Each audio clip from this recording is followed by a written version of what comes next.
Good morning everyone. Class है BSc part first. Paper पढ़ रहे थे हम फर्स्ट, कौन सा? विविक्त गणित। और क्लास है आपकी 21। देखिए, लास्ट क्लास में हम फंक्शंस के बारे में पढ़ रहे थे, फलन के बारे में। फलन क्या होते हैं, कुछ फलन के बारे में हमने देखा भी था। फंक्शंस के बारे में देखा था कि एक एक ही फलन क्या होता है, वन फंक्शन क्या होता है, ऑन टू फंक्शन क्या होता है, आच्छादक फलन क्या होता है। उसके बाद हमने पढ़ा था वन ऑन टू फंक्शन क्या होता है, एक एक ही आच्छादक फलन क्या होता है। उसके बाद बहु एक एक ही फलन भी पढ़ा हमने, मैनी वन फंक्शन भी पढ़ा हमने।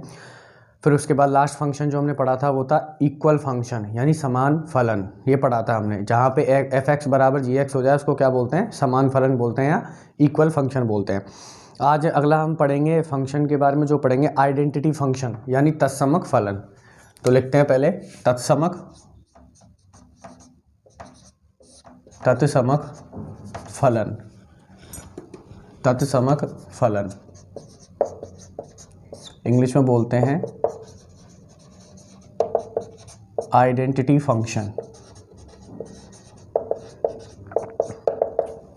देखिए परिभाषा लिखते हैं पहले। परिभाषा क्या होती है? परिभाषा कह रही है इसकी, माना एफ ए से ए एक प्रतिचित्रण है।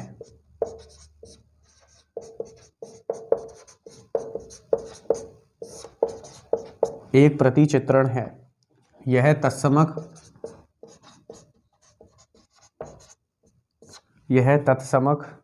प्रतिचित्रण कहलाता है।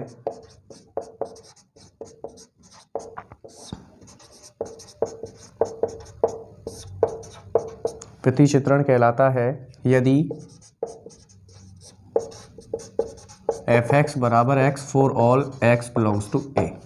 इसका मतलब ये हुआ कि कोई फलन हमारे पास तत्समक फलन कब कहलाएगा? सबसे पहली चीज़ तो उसमें जो उसका प्रांत है वही उसका क्या होना चाहिए, सहप्रांत होना चाहिए। यानी प्रांत और सहप्रांत बराबर हो गए, ठीक है। और क्या होना चाहिए, एफ एक्स बराबर एक्स मिलना चाहिए। यानी आप कोई भी अवयव यहाँ पे डालोगे तो वही अवयव आपको क्या मिलना चाहिए, प्रतिचित्रण में मिलना चाहिए। यानी क्या हुआ कि अगर आप कोई अवयव देखोगे, ए में किसी अवयव का संबंध, बी में अगर किसी प्रांत के अवयव का संबंध अगर किसी सहप्रांत में वही अवयव बन रहा होगा, जैसे 1 का 1 के साथ बन रहा होगा, 2 का 2 के साथ बन रहा होगा, 3 का 3 के साथ, तो उसको क्या बोलते हैं हम, तत्समक फलन बोलते हैं। ऐसा नहीं होना चाहिए। जैसे उदाहरण की बात करते हैं, जैसे ये आपके पास ए है और ए है 1 2 3 4 5, 1 2 3 4 5, तो तत्समक का भी ये कहता है कि 1 का संबंध 1 के साथ ही बनना चाहिए, 2 का 2 के साथ ही, 3 का 3 के साथ, 4 का 4 के साथ, 5 का 5 के साथ।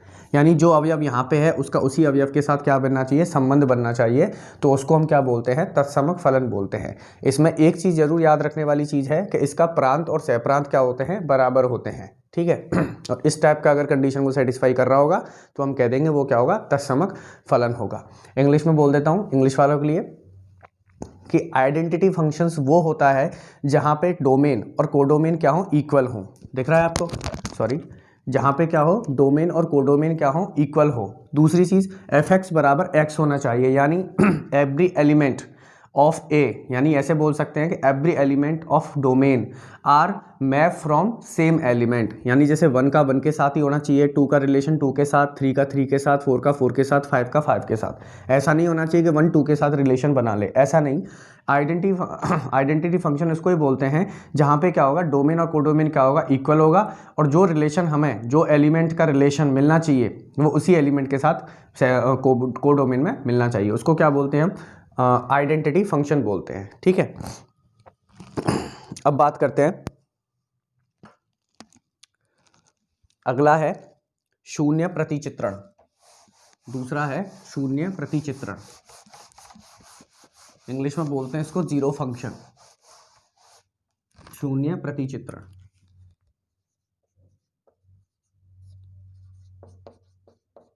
शून्य प्रतिचित्रण या फलन भी बोल सकते हैं। शून्य फलन बोलो, मैंने बताया था फलन को प्रतिचित्रण भी बोलते हैं, ठीक है। या तो शून्य फलन लिख लो या शून्य प्रतिचित्रण लिख लो। इंग्लिश में बोलते हैं इसको जीरो मैपिंग या फंक्शन, ठीक है, क्या होता है, परिभाषा लिखते हैं पहले। माना एफ ए टू बी,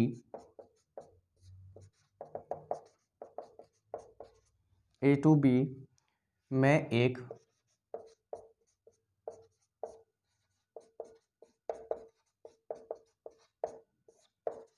प्रतिचित्रण है, तब एफ अचर प्रतिचित्रण कहलाता है। सॉरी, तब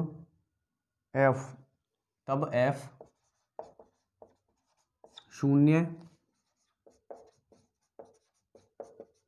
प्रतिचित्रण कहलाता है यदि एफ एक्स बराबर 0 for all x belongs to ए।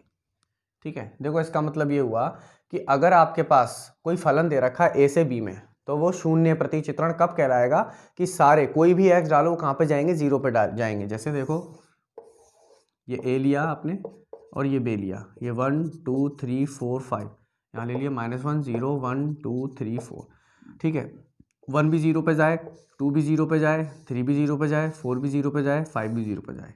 अगर ये सारे ए के सारे अवयव अगर 0 के साथ संबंध बना रहे हैं तो उसको हम क्या बोलते हैं, शून्य प्रतिचित्रण बोलते हैं। ऐसा फलन जिसका रिलेशन प्रांत के सारे अवयव का रिलेशन या सारे अवयव का संबंध सह प्रांत के 0 के साथ हो, 0 पे क्या कर रहे हो, मैप कर रहे हो, तो उसको क्या बोलते हैं हम, शून्य प्रतिचित्रण बोलते हैं।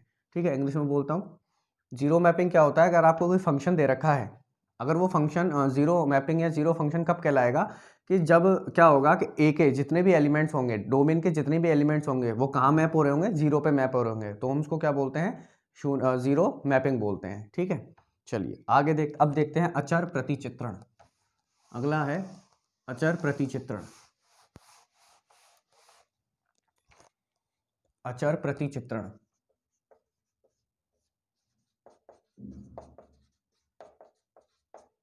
इंग्लिश में बोलते हैं कांस्टेंट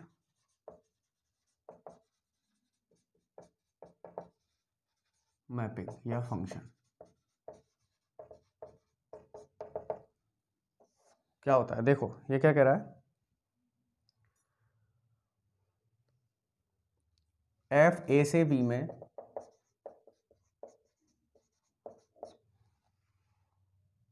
एक प्रतिचित्रण है,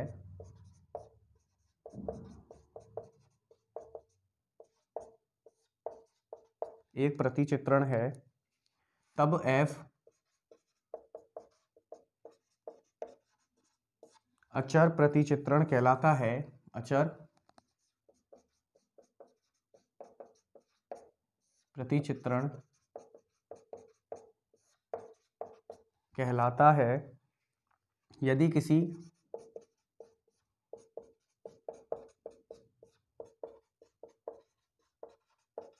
निश्चित b belongs to b, f a बराबर b for all a belongs to a। इसका मतलब ये हुआ कि अचर प्रतिचित्रण उसको बोलते हैं कि जैसे मान के चलो आपने a और b लिया, कोई दो समुच्चय लिए a और b, 1 2 3 4 5, और यहाँ ले लिया -1 -2 -3 0 4 5। ठीक है, तो अचर प्रतिचित्रण उसको बोलते हैं कि जैसे आपने इनमें से कोई भी अवयव ले लिया, कोई भी बी में से अवयव ले लिया, ये बोल रहे ना बी बिलोंग्स टू बी, इसका मतलब बी में से कोई भी अवयव ले लिया, जैसे मान के 4 ले लिया। ठीक है, तो सारे अवयव अगर 4 पे जाए तो उसको क्या बोलते हैं हम, अचर प्रतिचित्रण बोलते हैं। यानी अगर ए के सारे अवयव बी के किसी फिक्स अवयव, कोई आपने फिक्स कर दिया अवयव और उस पे जा रहे हैं सारे की सारे, तो उसको हम क्या बोलते हैं, अचर प्रतिचित्रण बोलते हैं। ठीक है, इंग्लिश में बोलता हूँ कि यदि आपको कांस्टेंट मैपिंग किसको बोलते हैं, कि अगर आप कोई आपके पास फंक्शन गिवन है ए से बी में, ठीक है, और आपने बी में क्या किया, कोडोमेन में क्या किया, कोई एलिमेंट फिक्स कर दिया, जैसे मान के इसमें 4 फिक्स कर दिया आपने, 4 फिक्स कर दिया, तो ए के जितने भी एलिमेंट हैं अगर वो 4 पे मैप कर रहे होंगे, 4 पे क्या इमेज दे रहे होंगे अपनी, तो उसको क्या बोलते हैं हम, कांस्टेंट मैपिंग या कांस्टेंट फंक्शन बोलते हैं। ठीक है, दोबारा रिपीट कर रहा हूँ, ऐसे फंक्शन जो किसी बी के फिक्स पॉइंट पे मैप कर रहे हो, फिक्स पॉइंट पे क्या बोल रहे इमेज दे रहे हो, तो उसको हम क्या बोलते हैं, कांस्टेंट फंक्शन बोलते हैं। ठीक है, चलिए अगली परिभाषा है अनुक्रम। अनुक्रम क्या होते हैं, सेकंड ईयर में आपका पूरा टॉपिक है अनुक्रम का, बस यहाँ पे परिभाषा है, परिभाषा लिखाऊंगा। सेकंड ईयर में पढ़ाएंगे आपको अनुक्रम क्या होता है। अनुक्रम इंग्लिश में बोलते हैं सीक्वेंस। देखो क्या होता है, फलन जिनके प्रांत, फलन जिनके प्रांत प्राकृत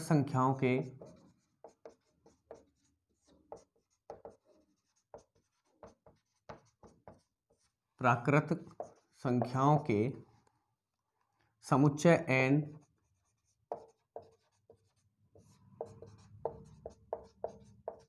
होते हैं,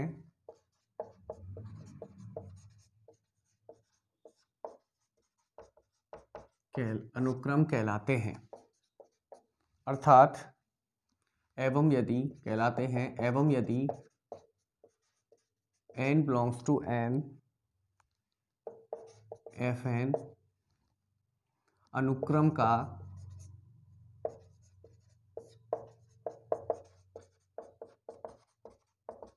nवा पद है। ठीक है, इंग्लिश में लिख रहा हूं उसकी definition.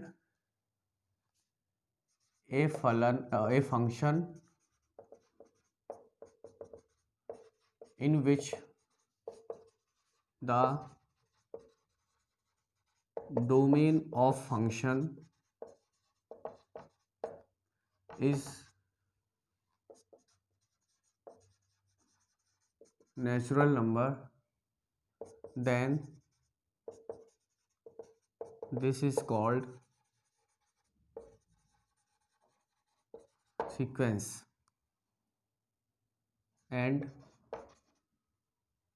if n belongs to n, then fn is the nth term of sequence। इसका मतलब ये हुआ कि ऐसे फंक्शन, ऐसे फलन जिनका क्या हो आपके पास प्रांत, क्या हो आपके पास प्राकृत संख्या हो, क्या हो प्राकृत संख्या हो। अगर आपके प्रांत किसी फलन का प्रांत अगर आपको प्राकृत संख्या दे रखा है तो इसका मतलब क्या होगा, वो क्या होगा हमारे पास अनुक्रम कहलाएगा। ठीक है, इंग्लिश में लिख ही दिया है मैंने कि ऐसे फंक्शंस जिनका डोमेन क्या होगा, नेचुरल नंबर होगा, उनको क्या बोलते हैं हम, अनुक्रम बोलते हैं। जिनका डोमेन क्या होना चाहिए, अब कोई समुच्चय नहीं होगा, कोई सेट नहीं होगा, अब उनका डोमेन क्या होगा, उनका प्रांत क्या होगा हमारे पास प्राकृत संख्या या नेचुरल नंबर्स होगा। ठीक है, जिन भी फलन का, जिन भी फंक्शंस का अगर डोमेन यानी प्रांत अगर क्या हो मेरे पास नेचुरल नंबर हो, प्राकृत संख्या हो, तो हम उसको क्या बोलते हैं, अनुक्रम बोलते हैं। ठीक है, चलिए आगे बढ़ते हैं। अब आता है आपके पास मापांक फलन। मापांक फलन,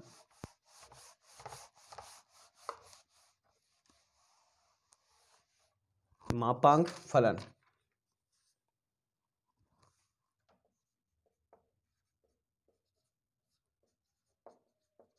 इंग्लिश में बोलते हैं मॉड्यूलस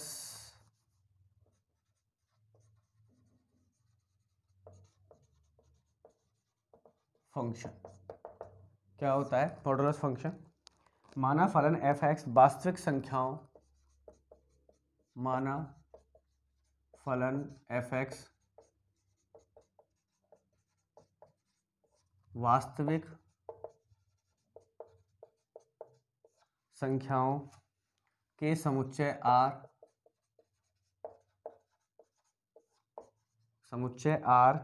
पर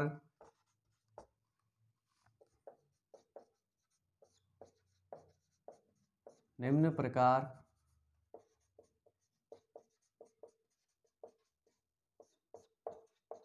परिभाषित है। कैसे परिभाषित है कि f(x)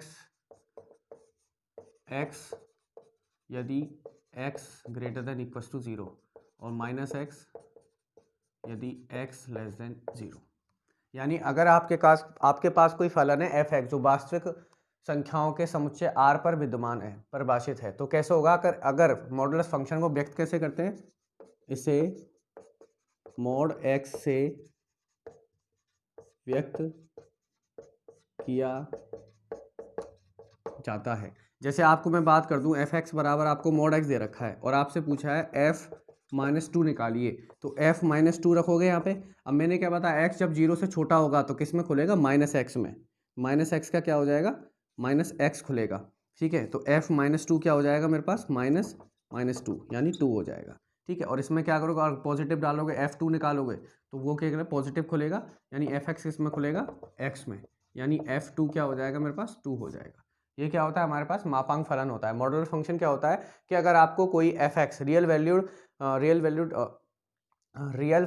नंबर्स के सेट आर पर डिफाइन कर रखा हो, और कैसे डिफाइन कर रखा हो कि एफ एक्स जब एक्स ग्रेटर देन जीरो होगा तो क्या वैल्यू मिलेगी, एक्स, और एक्स लेस देन जीरो होगा तो वैल्यू क्या मिलेगी, माइनस एक्स। उसको हम क्या बोलते हैं, मॉडुलस फंक्शन बोलते हैं। उसको ऐसे रिप्रेजेंट किया जाता है मॉडुलस फंक्शन को, मॉड एक्स से। ठीक है, जैसे एग्जांपल आपको एफ एक्स दे रखा है mod x, F minus two पूछा है आपसे, तो हमें पता है कि x की वैल्यू क्या है, लेस देन जीरो है, लेस देन जीरो की तो किस में खुलेगा, माइनस एक्स में खुलेगा, यानी एफ एक्स क्या होगा, माइनस एक्स। अब x की जगह माइनस टू डालूंगा तो माइनस है ही है, माइनस टू डाला तो क्या बना, प्लस टू। ऐसे ही एफ एक्स बराबर एक्स, टू पूछा है, अब टू हमें पता है ग्रेटर देन जीरो होता है तो वो किस में खुलेगा, एक्स में, तो एफ एक्स किस में खुल गया, एक्स में, टू डालोगे तो क्या मिल जाएगा, टू। ये क्या होता है हमारे पास, मॉडुलस फंक्शन बोलते हैं इसको, मापांक फलन। अब आता है निम्नतमांक फलन। निम्नतमांक फलन,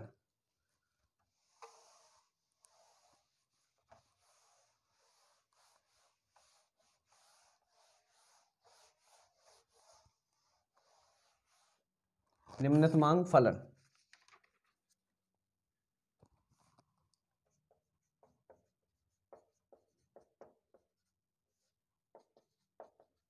इंग्लिश में बोलते हैं इसको फ्लोर फंक्शन।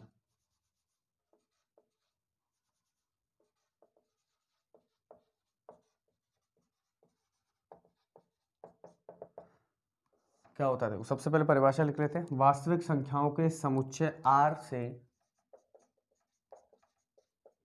वास्तविक संख्याओं के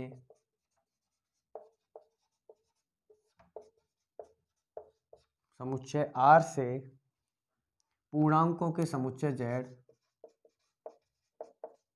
पूर्णांकों के समुच्चय z पर परिभाषित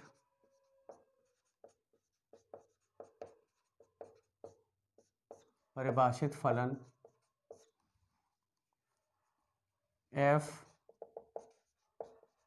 R2Z निम्नतांक फलन कहलाता है।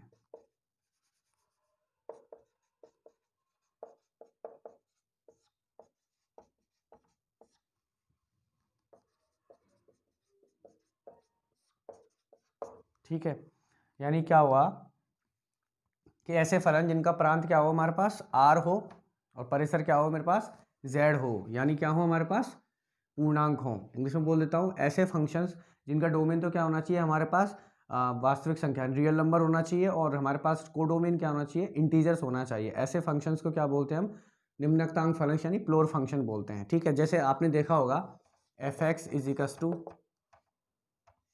इस टाइप के फलन। ठीक है, आप अब जैसे आप यहाँ निकाल लिया 1.2 निकालना है, तो मैं क्या निकालूंगा, 1.2 क्या हो जाएगा, आपने पढ़ा होगा इस फलन के बारे में, क्या हो जाएगा, 1 हो जाएगा, यानी 1 से कुछ भी जाएगा पीछे आएगा। ठीक है, अगर मैं एफ माइनस 1.2 निकालूं तो क्या हो जाएगा, माइनस 1.2 क्या हो जाएगा मेरे पास, माइनस टू। इस टाइप के फंक्शन आपने पढ़े होंगे फलन 9th 10th 11th 12th class में, तो ज़्यादा डिटेल्स में नहीं जाऊँगा मैं। ठीक है, चलिए ओके।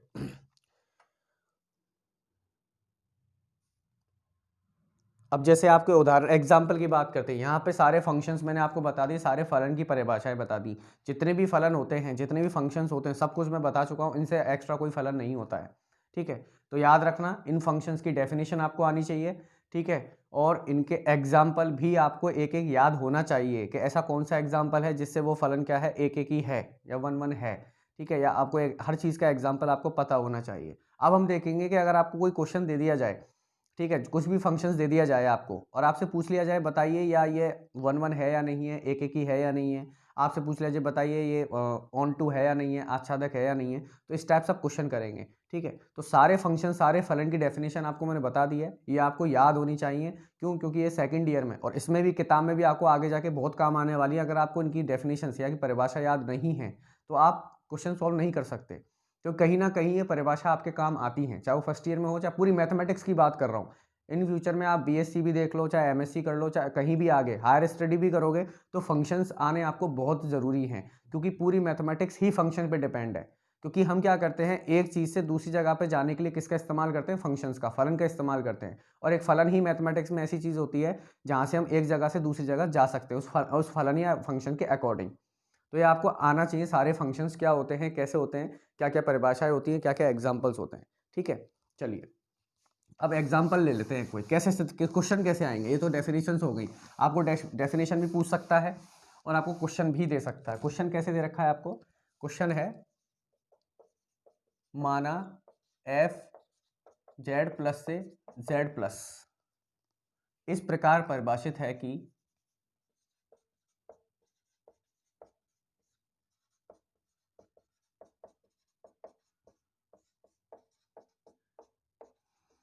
इस प्रकार परिभाषित है कि f x is equal to x square for all x belongs to z plus,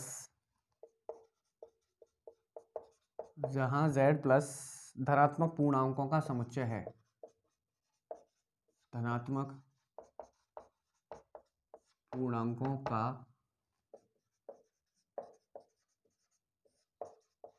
समुच्चय है, एक एक की अंतरछेपी है।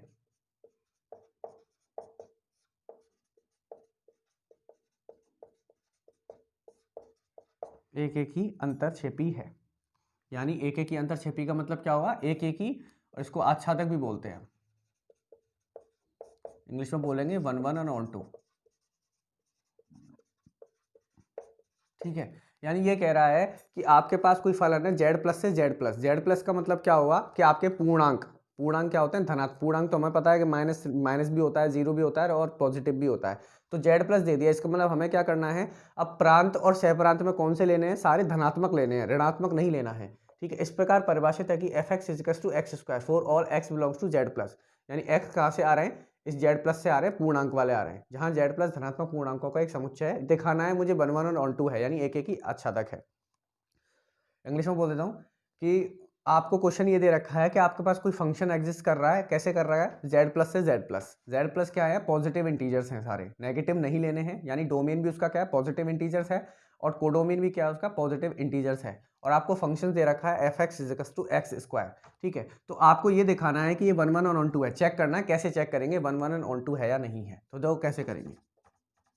सबसे पहले देखो वन वन अगर ऑन टू चेक करना है हमें, तो हमें वन वन भी देखना पड़ेगा, ऑन टू भी देखना पड़ेगा, यानी हमें एक एक भी देखना पड़ेगा और अंतरछेपी यानी आच्छादक भी देखना पड़ेगा। तो मैंने बताया था कि एक एक ही फलन वो होता है जब अगर आपके दो एलिमेंट, क्या होता है एक एक ही फलन, क्या बताई थी परिभाषा एक एक ही फलन की, कि x1 x2 बिलोंग्स टू ए, यहाँ पे x1 x2 belongs to a such that x1 not equal to x2 implies f x1 not equal to f x2।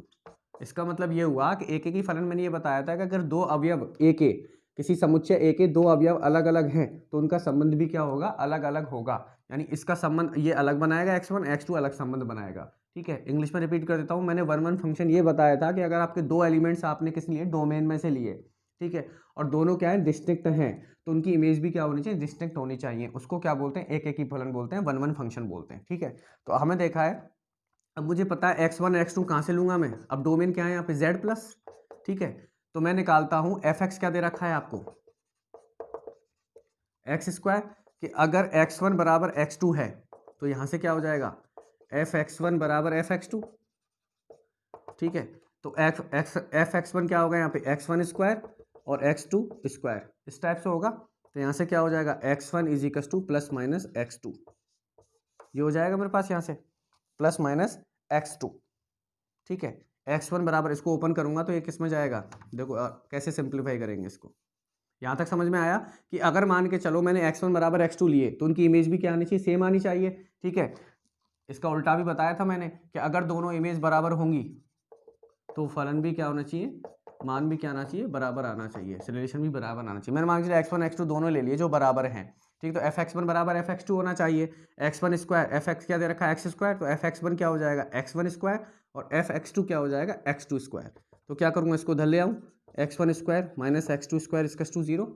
यहाँ से क्या लिख सकता हूँ, a square minus b square क्या होता है, a plus b a minus b, यानी x plus x2 x1 minus x2 is equals to 0, यानी x1 plus x2 is equals to 0 और x1 minus x2 is equals to 0। तो x1 क्या आ जाएगा minus x2 और x1 क्या आ जाएगा x2। ठीक है, ये आ गया मेरे पास। ठीक, अब मुझे पता है कि माइनस x2 तो मैं नहीं लूंगा। क्यों नहीं लूंगा, क्योंकि माइनस x2 का मतलब क्या हुआ, x1 x2 कहाँ से आ रहे हैं, z में से आ रहे हैं, z प्लस में से, यानी धनात्मक हैं, धनात्मक पूर्णांक हैं, पॉजिटिव इंटीजर्स हैं। तो ये तो क्या हो गया, नेगेटिव हो गया, ऋणात्मक इंटीजर हो गया, ऋणात्मक पूर्णांक हो गया। तो हमें क्या पता है, हमें क्या दे रखा है, z प्लस से लेना है, तो ये तो कैंसिल हो जाए क्योंकि ये तो है ही नहीं हमारे पास। तो यह क्या हो जाएगा, ये वाला होगा। तो मैंने क्या बताया था, अगर इमेज बराबर हैं तो अवयव भी क्या हो गए, बराबर हो गए। तो इसका मतलब क्या हुआ, ये क्या होगा, फलन एक एक ही फलन होगा। क्या होगा, ये एक एक ही फलन होगा। ठीक है, यह है फलन एक एक ही फलन होगा। देखो मैं दोबारा रिपीट कर रहा हूं, पहले हिंदी में करूंगा फिर इंग्लिश में करूंगा। देखो मैंने क्या किया, एक एक ही चेक करना था। एक एक ही परिभाषा मैंने आपको ये बताई थी, या तो ये चेक करो कि दोनों अवयव अगर अलग अलग हैं तो उनकी क्या है रिलेशन, यानी संबंध भी अलग अलग आएगा। अगर दोनों बराबर हैं तो उनका संबंध भी बराबर आएगा। तो मैंने मान के चला कि दोनों संबंध बराबर आ रहे हैं, इसको हटा दो कन्फ्यूजन होगा। मैंने मान के चला दोनों संबंध बराबर लेके चल लिए, तो मुझे क्या दिखाना है कि अगर दोनों संबंध बराबर हैं, अगर मैं ये दिखा दूं कि x1 बराबर x2 आ गया तो हम कह देंगे एक एक ही होगा। तो मैंने fx1 बराबर fx2 किया। fx क्या दे रखा आपको, x स्क्वायर दे रखा है, तो fx1 क्या हो जाएगा x1 स्क्वायर, fx2 क्या हो जाएगा x2 स्क्वायर। इसको उधर ले आया, x1 square minus x2 square बराबर 0। अब मुझे पता है किसका फॉर्मूला होता है, ए स्क्वायर माइनस बी स्क्वायर का। वो क्या होता है, a plus b a minus B, वही कर दिया मैंने। अब इसको भी बराबर 0 रख दिया, इसको भी बराबर 0 रख दिया। यहाँ से क्या आ जाएगा, x1 बराबर माइनस x2 और यहाँ से क्या आ जाएगा x1 बराबर x2। और मुझे पता है कि यहाँ पे माइनस x2 आया है। माइनस x2 मतलब क्या हो गया कि ये क्या होगा मेरे पास, ऋणात्मक क्या हो गई, पूर्णांक संख्या हो गई। पर हमें तो डोमेन क्या दे रखा था, हमने x1 x2 कहाँ से लिए, z प्लस से लिए थे, यानी x2 तो ऋणात्मक हो ही नहीं सकता। इसका मतलब ये केस क्या हो जाएगा, कैंसिल हो जाएगा, इसको नहीं लेंगे, इस वाले को लेंगे। तो x1 बराबर x2 यही दिखाना था मुझे। तो ये क्या हो गया मेरे पास, ये क्या हो गया मेरे पास, एक एक ही हो गया। ऑन टू की बात करें हम, आच्छादक की बात, सॉरी इंग्लिश में और बता देता हूँ। देखो मुझे क्या दिखाना था, वन वन फंक्शन दिखाना था, और मैंने वन वन की डेफिनेशन बताई थी, या तो इसको चेक करो या इसको चेक करो। ये क्या कह रही थी कि अगर एलिमेंट अलग अलग लोगे तो वहां पे इमेज भी क्या मिलेंगी, अलग अलग मिलेंगी। और अगर आपने एलिमेंट सेम ले लिए तो उनकी इमेज भी क्या होगी, सेम होगी। मैंने मान के चला उनकी सेम इमेज क्या है, सेम है। ठीक है, तो मुझे क्या दिखाना है कि उनका अगर इमेज सेम होंगी तो उनके एलिमेंट्स भी क्या होने, सेम होने चाहिए। तो मैंने क्या किया, इमेज सेम ले ली। तो मुझे क्या दिखाना है कि अगर ये हो गया यहाँ पे, यानी अगर इनके एलिमेंट सेम हो गए तो हम कह देंगे ये क्या होगा, वन वन फंक्शन होगा। तो मैंने क्या लिया, fx1 बराबर fx2 लिया। fx क्या दे रखा है आपको, x स्क्वायर दे रखा है, तो fx1 क्या हो जाएगा x1 स्क्वायर और fx2 क्या हो जाएगा x2 स्क्वायर।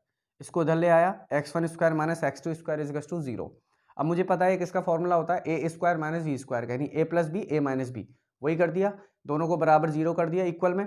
तो x1 बराबर माइनस x2 और x1 बराबर x2। अब हमें पता है कि x2 यहाँ पे क्या है, नेगेटिव आया है, लेकिन हमने x1 x2 कहाँ से लिए थे, पॉजिटिव इंटीजर्स लिए थे, और यहाँ पे क्या है, नेगेटिव इंटीजर्स आ गया। तो इसको तो क्रॉस कर देंगे केस को, इसको क्या कर देंगे, केस को कैंसिल कर देंगे। तो कौन सा केस आएगा, सिर्फ हमारे पास x1 बराबर x2। इसका मतलब क्या हुआ कि अगर हम इमेज सेम लेके चले थे, हमने क्या दिखा दिया कि इनके क्या होगा, एलिमेंट्स भी क्या होंगे, सेम होंगे। तो हम यहाँ से कह सकते हैं फलन क्या होगा, वन वन फंक्शन होगा। ठीक है, ये क्या होगा, एक एक ही फलन होगा। अब बात करते हैं आच्छादक की, आच्छादक की बात करते हैं। आच्छादक क्या कहता था कि बी का कोई भी एलिमेंट नहीं छूटना चाहिए, आच्छादक सिद्ध करेंगे यानी ऑन टू। ठीक है, ये क्या कह रहा है, मैंने क्या बताया था कि कोई भी एलिमेंट बी का नहीं छूटना चाहिए, उसका रिलेशन ना बना हो। ठीक है, तो जैसे जेड प्लस दे रखा है, एफ एक्स दे रखा है आपको एक्स स्क्वायर, तो जेड प्लस दे रखा है -3 में, और भी होंगे ऊपर -2 -1 0 1 2 3, ये ले लिया। और यहाँ पे भी क्या ले लिया, -3 -2, क्योंकि ये भी क्या है, कोडोमिन भी क्या है, सह प्रांत भी क्या है इसका, जेड प्लस है। अब F X to x square दे रखा है, ये -3 रखूंगा, -3 रखूंगा तो क्या बन जाएगा, -3 का होल स्क्वायर 9 बन जाएगा, यानी ये कहीं 9 पे जा रहा होगा। -2 रखूंगा तो क्या बन जाएगा, -2 का होल स्क्वायर यानी 4, यानी ये 4 पे जा रहा होगा। -1 क्या बनेगा, 1 बनेगा, सॉरी -1 क्या बनेगा, 1 बनेगा, यानी ये 1 पे जाएगा। 0 क्या बनेगा, 0, 1 क्या रखेगा, 1 पे जाएगा, ठीक है। 2 क्या होगा, 4 पे जाएगा, 3 क्या होगा, 9 पे जाएगा, ऐसे चलते चले जाएंगे। तो हम देख रहे हैं कि नेगेटिव वाले जो हैं, ये ऋणात्मक वाले हैं, ये कभी किसी के साथ संबंध नहीं बनाएंगे। ये क्या करेंगे, किसी के साथ संबंध नहीं बनाएंगे। तो इसका मतलब क्या हुआ, ये क्या होगा, मेरे पास आच्छादक फलन नहीं होगा।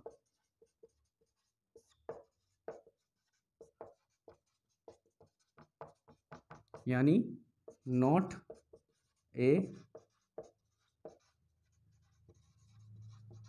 On to function. इसका मतलब ये हुआ कि मैंने यही बताया था ऑन टू फंक्शन आच्छादक फलन में कि बी का कोई भी एलिमेंट ऐसा नहीं छूटना चाहिए जिसका रिलेशन ना बना हो किसी के साथ। तो हम देख रहे हैं कि कुछ भी डाल रहे हैं सारे पॉजिटिव ही आएंगे, क्योंकि एक्स स्क्वायर है, माइनस भी डालोगे तो भी पॉजिटिव बनेगा, पॉजिटिव डालोगे वो ऑलरेडी पॉजिटिव बनेगा। तो इसका मतलब हमने देखा कि माइनस वाले थे, ये जो माइनस वाले थे ये ऐसे रह जाएंगे जो किसी के साथ रिलेशन नहीं बना रहे। तो इसका मतलब क्या होगा, ये हमारे पास ऑन टू फंक्शन नहीं होगा। तो ऐसे हम क्या करते हैं, क्वेश्चंस को चेक करते हैं, फंक्शंस को क्या करते हैं, चेक करते हैं, ठीक है।